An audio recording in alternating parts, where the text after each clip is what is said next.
Bonjour à tous, on est toujours au Festival d'Annecy. J'ai l'air de plus en plus fatigué et de plus en plus barbu. Le festival touche bientôt à sa fin et ce mercredi, on a vu un film qui s'appelle Louise en hiver, qui est réalisé par Jean-François Laguilloni. Jean-François Laguilloni, c'est un réalisateur qui était passé à Annecy pour la première fois il y a 50 ans, présenter un court-métrage, qui revient aujourd'hui avec un film hybride 2D 3D. Louise en hiver, donc, ça raconte l'histoire d'une dame dans une station balnéaire, quelque part, sans doute en Normandie ou en Bretagne, par là-bas, peut-être vers Saint-Malo, c'est pas très clair. C'est à une époque où les gens désertent les stations balnéaires en dehors des périodes de vacances. Il y a vraiment personne dans ces petits villages. Et malheureusement pour elle rate son train, le dernier train qui fait le lien vers, j'allais dire la métropole, mais qui fait le lien avec la population, disons, je ne sais pas trop comment dire ça correctement.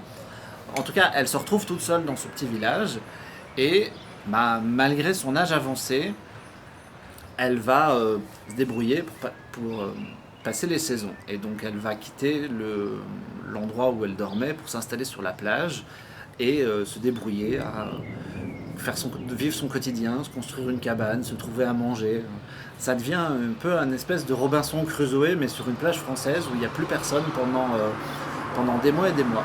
C'est un joli film, les décors sont peints à la main et le personnage est en 3 dimensions, mais avec un rendu qui se veut le plus proche possible de la 2D.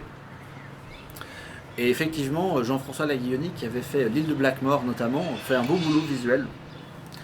Après, ce qui est embêtant avec le film, c'est qu'on s'ennuie un peu, quoi. Et on est un peu comme cette vieille dame au milieu de la plage où on n'a pas grand chose à faire, elle non plus, et elle se fait un peu chier, nous aussi. Et c'est joli, c'est pas inintéressant, mais ça me manque un peu de choses à dire. Alors évidemment, c'est pas très long, hein, ça dure 1h10 parce que le concept n'est pas tenable plus que ça. Ça amène une fin prévisible aussi. Néanmoins, ce que moi je trouve intéressant, c'est que j'ai un peu eu l'impression, si ça avait été du live, j'aurais pensé que c'était un film qui était destiné aux adultes. Et là, j'ai un peu l'impression de voir de l'animation pour vieux. Et là où c'est cool, c'est que les studios ont toujours tendance à penser l'animation pour les jeunes, pour le jeune public. Et là, c'est vraiment quelque chose qui s'adresse à d'autres personnes. Et c'est assez intéressant de viser ma grand-mère, quoi, typiquement. Du coup, rien que pour ça, ça mérite un peu l'attention. Après, c'est vrai que nous, on aurait aimé s'ennuyer un peu moins, mais voilà. Le film sortira à la fin de l'année, le 16 novembre, si je dis pas de bêtises, mais on mettra la date à l'écran.